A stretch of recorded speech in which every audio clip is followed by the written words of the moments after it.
How to check downloads on PS5. So if you just started to download a game and you want to go see how the download's doing, what percentage it's at, how long's left, all you're going to want to do is, first of all, on the PlayStation 5 console homepage here, you want to get your PlayStation 5 controller. Then you want to press the PlayStation logo that should be in the middle or bottom part of it, like so.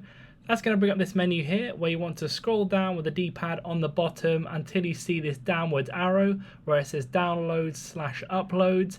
There you will see all the current downloads, all ones that's already happened. If you want to clear them all, just click on them and clear all installed items.